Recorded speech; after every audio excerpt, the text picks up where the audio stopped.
My name is Lieutenant Xavier Smith. I've been at the Richmond Ambulance Authority for about 5 years now. I've responded to plenty of crashes in my career as a EMT and a paramedic, and I've seen the difference that seatbelts can make in saving someone's life. Normally, the injuries that we see are a lot more severe when patients aren't wearing seatbelts when they're driving. So one of the most impactful situations that I think I've been in was when I was dispatched to a crash, and I pulled up on scene to see just a pile of metal, and I could not fathom that that was an actual vehicle until I got out of my ambulance and walked up to the scene. The driver was out of the vehicle walking around, and I knew in that moment that they were wearing their seatbelt, and that seatbelt saved their life.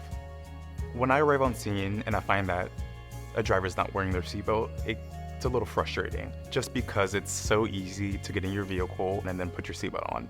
It just takes 2 seconds. I worked night shift for 4 years here, and it'd be 2 o'clock in the morning, 3 o'clock in the morning, and we show up on scene and there's nobody in the vehicle, and we're like, where's our patient at? Where's the driver of the vehicle? We took flashlights and we just walk along the tree line and we'll find somebody in the woods. They were still breathing and they still had a pulse, so we were able to get them into the ambulance and subsequently transport them to the hospital. However, if they were wearing a seatbelt, the time from us getting on scene to us getting to them and then getting them to the hospital would have been significantly decreased because we wouldn't have had to look for them.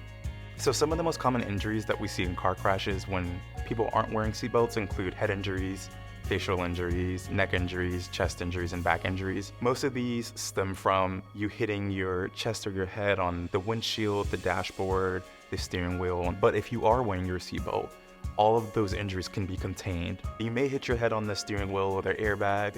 However, your injuries won't be as significant. If you don't wear your seatbelt, start building the habit. Get in your vehicle, put it on.